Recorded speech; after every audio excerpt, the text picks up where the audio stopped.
Good morning everyone. So we will continue with the chapter 9 of class 10, heredity and evolution. And so far you have studied about laws of inheritance, what is variation, how many types of variation, or what are the different possible ways. There could be n number of ways. We discussed just a few of them. Then we discussed what is speciation and variations, कैसे आता है, and what is evolution. Now, scientists have been studying evolution, and we'll be reading it here also. That how do you connect that people very normally, commonly they say it's very popular that our ancestors are monkeys. So how do they have derived, है ना? या class 9th में if you have studied about the classification, so what is the basis of that classification? How do those hypotheses have been incurred and proven? This is all decided by studying the structure, studying the fossils, carbon dating. We'll be studying it today, right?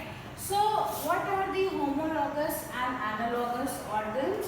If you see the picture, there is a hand of frog, lizard, bird and human. Hand when I am saying, we are talking about 4 limbs, है ना? हम लोगों के भी ये hands क्या है? 4 limbs हैं. काऊ के भी आगे के 2 पैर जो हैं वो 4 limbs हैं, पीछे वाले 2 जो है वो hind limb हैं, ठीक है? तो इसी तरह से frog, lizard, bird मतलब क्या हुआ? Amphibian, reptile, aves and humans, mammals. आप स्ट्रक्चर देखिए, इंटरनल स्ट्रक्चर इनका सेम है ना? तो ओरिजिन जो हुई है, एवोल्यूशन का कोई डायरेक्शन नहीं है. अभी आगे पढ़ाऊंगी आपको. तो एम्फीबियंस का भी 4 लिम्ब का इंटरनल स्ट्रक्चर सेम है, बट वो काम दूसरा करते हैं, है ना? बर्ड्स का क्या है? उसके ऊपर फेदर्स डेवलप हो गए. Lizard it crawls. ह्यूमंस का है इट परफॉर्म्स अनदर फंक्शन. तो इनका बेसिक स्ट्रक्चर जिन ऑर्गन्स का सेम होता है, we call them homologous organs. What do we call them? We call them homologous organs. These are homologous organs. And now let us study the analogous organs. कि origin and structure is different, but function is same. For example, bird, you know, 4 limbs के ऊपर में feathers हैं. तो 4 limbs are basically meant for flight. That is the purpose of 4 limbs in birds. इनके ऊपर में feathers develop हुए हैं, ठीक है? On the other hand, उन्हीं 4 limbs में जो पंजा होता है basically, उसके ऊपर में chitin skin की layer developed है, ठीक है? And this layer helps the bat to fly.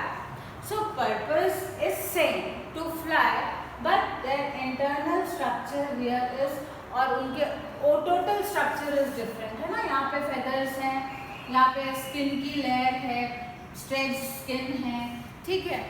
एक एग्जांपल हम एनालॉगस ऑर्गन्स का और ले सकते हैं. Insects, no, they fly. Many insects they fly. Butterflies fly, honey bees fly, cockroaches they have a short flight, ठीक है? तो उनके पास तो बोन्स ही नहीं है, there is no skeleton. Arthropoda में स्केलेटन कहाँ है? नहीं है. लेकिन उनके बॉडी के ऊपर में there is a structure which helps them to fly. तो ऐसे ऑर्गन्स जिनकी स्ट्रक्चर तो डिफरेंट है बट वो काम सेम कर रहे हैं, those organs are known as analogous organs, right? Let us move further in this chapter. या फॉसिल्स. भाई ह्यूमंस की एवरेज एज क्या है? 60-65. आजकल 80-85-90 हो गई है thanks to the medical science. But then how do we know that आज से इतने हज़ारों साल पहले डायनासोर था, या किस तरह के फॉरेस्ट था, वूली मैमथ था? How do we know about all these things? So there is a thing known as fossil. What are these fossils? Organisms accidentally भी जब डेथ हुई तो they got preserve between the rocks, या अगर hot mud थी उसके ऊपर में कोई छोटा सा इंसेक्ट था और उसके ऊपर में लेयर्स डिपॉजिट हो गई, डिकम्पोज तो वो धीरे धीरे हुआ, उससे पहले उसका इम्प्रेशन जो था वो प्रिंट हो गया उन हार्ड रॉक्स पे। तो ये हार्ड रॉक्स ही हमें जब मिलते हैं जिन पे इम्प्रेशंस पड़े होते हैं, वी कॉल देम फॉसिल्स। ठीक है, so okay, all such preserve traces of living organisms are known as fossil. आप देखिए फॉसिल ट्री टर्म का हमें मिला है, इन्वर्टिब्रेट का भी है, ये भी इन्वर्टिब्रेट का है, फिश का भी मिला है, और ऑफ कोर्स डायनासोर के फॉसिल्स तो पीपल जस्ट लव। इंडिया में भी आपके वेस्टर्न साइड में नर्मदा वैली जो है उस रीजन में और भुज के रीजन में बहुत सारे डायनासोर्स के भी हमें मिले हैं।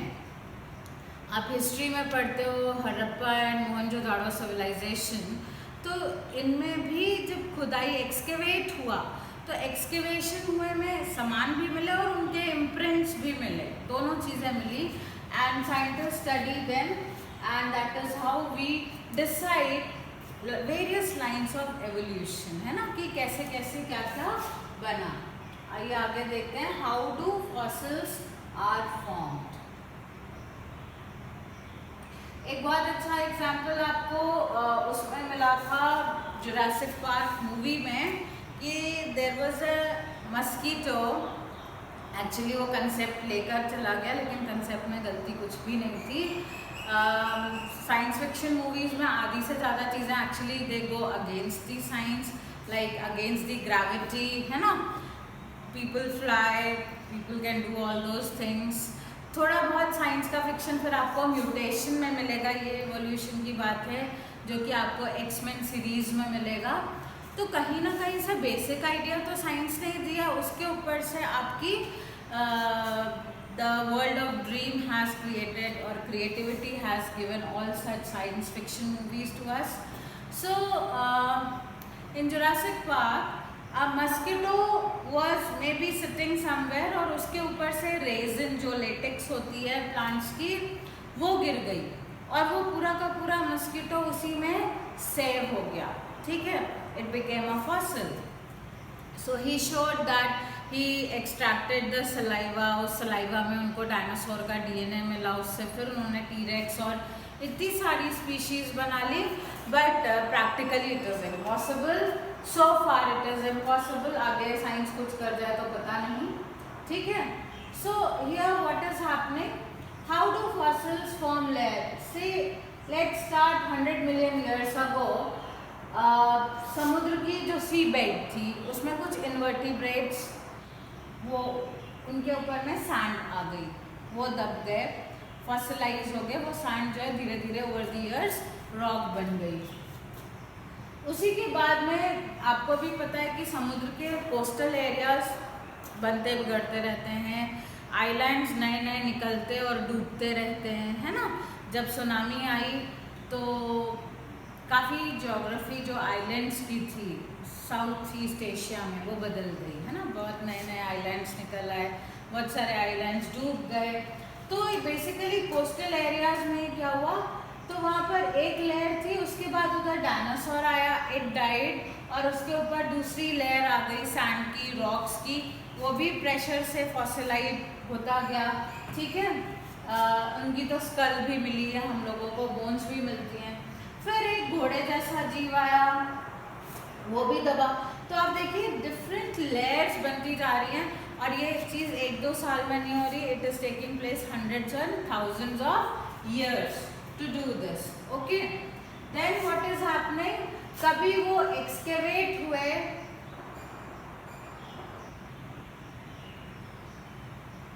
या कभी फिर वो जब डिगिंग में मिले तो उनके इम्प्रेशंस भी मिले, बोन्स भी मिली, क्योंकि बोन्स तो डिकम्पोज नहीं होती है, तो we got the bones and we got the impression, so we got so many layers of fossils, right? Now how do they study? You'll study that in higher classes, or if you do research and all. There is a word carbon dating. Carbon के isotopes आपने chemistry में पढ़े हैं, तो carbon dating से हम इनकी chronology निकालते हैं, इनकी क्रोनोलॉजी निकलती है मतलब कि ईयर्स एज निकलती है, ठीक है। So we do carbon dating with the help of carbon isotopes, उनकी कितनी रेशियो में अब वो प्रेजेंट है, तो उसका भी डिकम्पोजिशन की एक एज होती है ना, तो कितना रेशियो अभी है उससे हम एज निकालते हैं and that process is known as carbon dating, ठीक है। Note it down, this is known as carbon dating. Okay, यहाँ पर नहीं आएगा, I will write over here.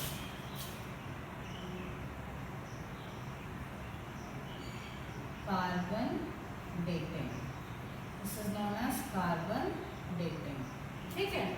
Let's move further. What else this chapter is there has kept for you? Yes, evolution by stages. कोई भी चीज एक बार में नहीं बनती है ना। फॉर एग्जाम्पल यहाँ पर लिया है आइज, तो हम लोग की आइज शुरू से ही इतनी कॉम्प्लेक्स नहीं थी, इतनी एफिशिएंट नहीं थी। भाई हम लोग क्या बोलते हैं कि humans are the at the pinnacle, we are the pinnacle of evolution, ऐसा नहीं है, हम लोग की गलतफहमी है। अभी थोड़ी देर में आपकी ये गलतफहमी दूर करती हूँ। तो आइस का भी जो कंसेप्ट आया वो बिल्कुल बहुत सिंपल एक एनिमल था, फ्लैटवर्म था, ठीक है। आपने 9th में, if you remember the diversity, flatworms were so beginning in the classification, no. So वहाँ पर आइस जैसी बहुत ही सिंपल स्ट्रक्चर्स थे जिनको हम आई स्पॉट्स कहते थे, जो कि लाइट को डिटेक्ट कर लेते थे। So this is a rudimentary eye, मतलब हम लोग की आई तो हाईली कॉम्प्लेक्स है, बट ट्रस्ट भी हम लोगों की आई से भी ज़्यादा कॉम्प्लेक्स और एफिशिएंट आइज हैं आउल की, वो रात में भी देख सकता है ना। जितने प्रेडेटर्स होते हैं they can see at night. तो हमारा ये कंसेप्ट कि we are the best is actually it's a wrong concept. There are many, you can imagine the eyes of the eagle, है ना। तो ईगल की आईज भी बहुत ज़्यादा, हमसे तो बहुत ही ज़्यादा एफिशिएंट है। तो we are not at the pinnacle. Yes, हमारा ब्रेन बहुत ज़्यादा डेवलप्ड है, that is why we try to control the nature, but you are seeing it these days that corona, which is actually a very microscopic virus, we can't even see it without the help of an electron microscope, and the study says that it is only 2 gram of corona which has killed lakhs of people, 1.5 crore के करीब लोग इससे infect हो चुके हैं, and human life is paralyzed. तो we definitely think that we are the pinnacle of the evolution, which we are not. There are many things like आपका tiger हो गया, can we run as fast as tiger? No, we cannot, है ना। We cannot. Can we swim as fast as a shark or a dolphin? No, we cannot, है ना। Is our eyes as sharp as an eagle? No. So we just cannot say that evolution is progressive. Evolution is not so progressive. It can go in any direction, right? So I am trying to get the page.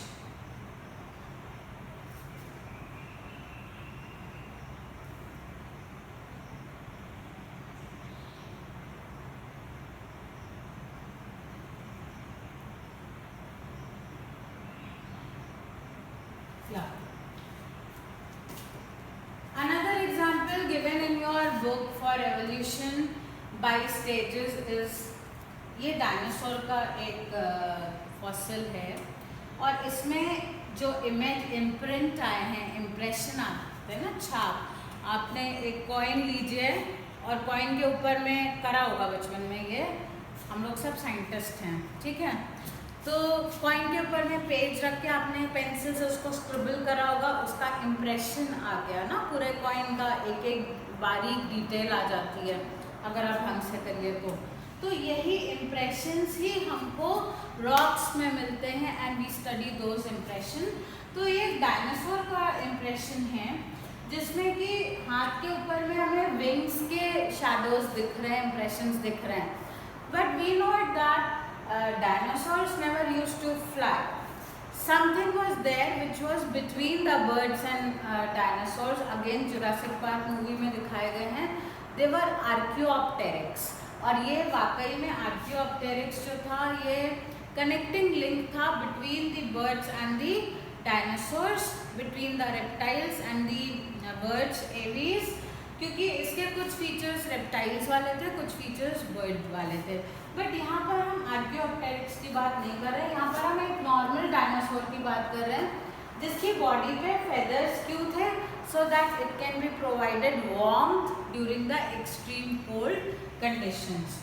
But धीरे धीरे धीरे ये wings में develop होते गए and later on birds came out from the reptiles.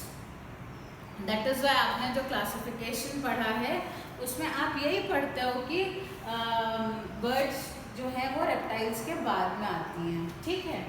चलिए, तो evolution bye stages ऐसे ही होता है।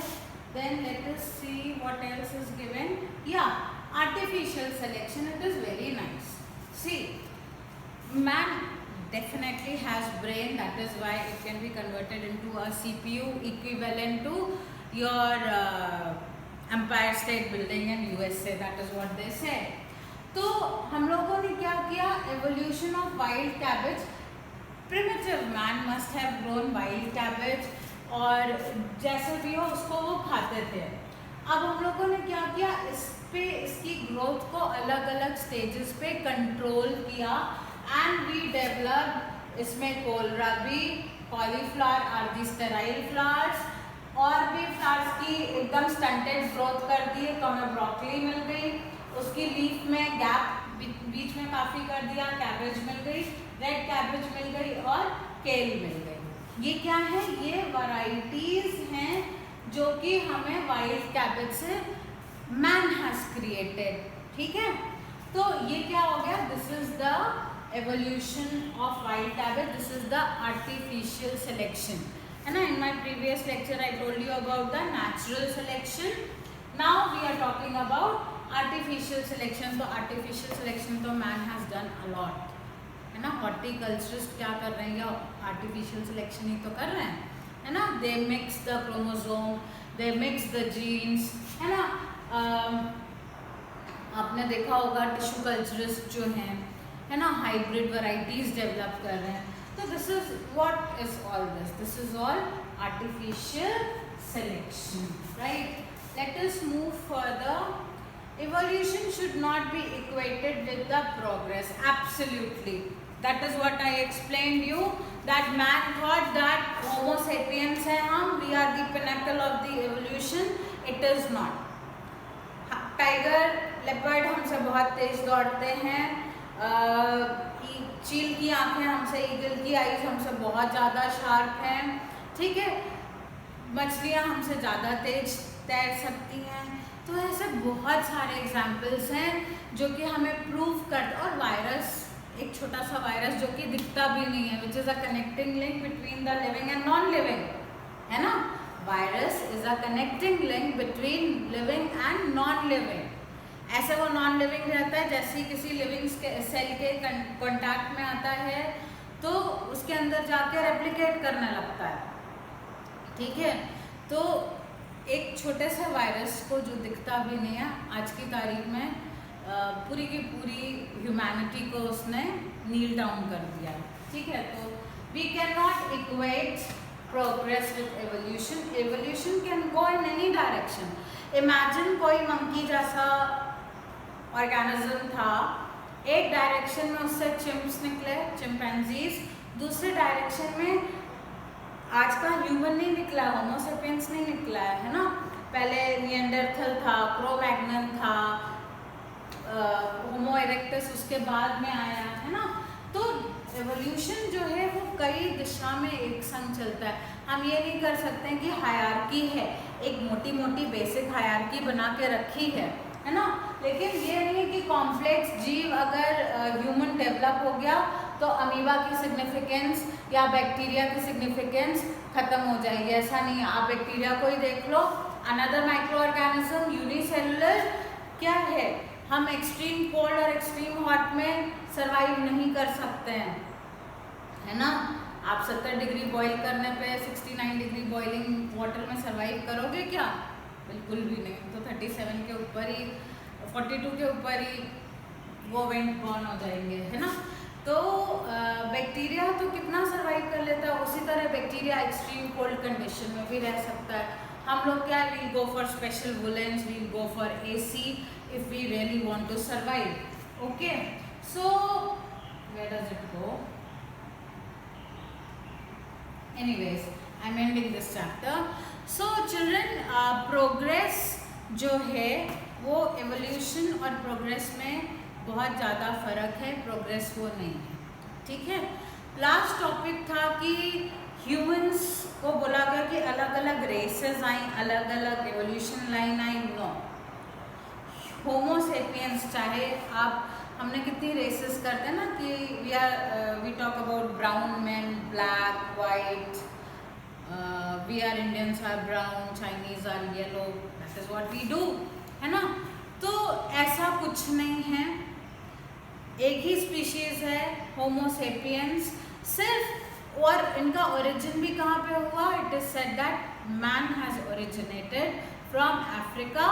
From Africa they started migrating in various directions and depending upon the climatic conditions, जो भी आपके मेलानिन में या थोड़े से जीन्स में चेंजेस आए हैं, उसकी वजह से हमारे हाइट टॉल शॉर्ट है या complexion fair black white brown, all these colours are there, ठीक है। So this is all depending upon the climatic condition, because we have seen different progenies which are possible between so-called races. There is no race, racism is a wrong word. We all are humans, one species, Homo sapiens. ठीक है, so far this is the evolution. So children, with this we finish off this chapter, evolution and heredity. Any doubt you can always ask. Okay, thank you very much.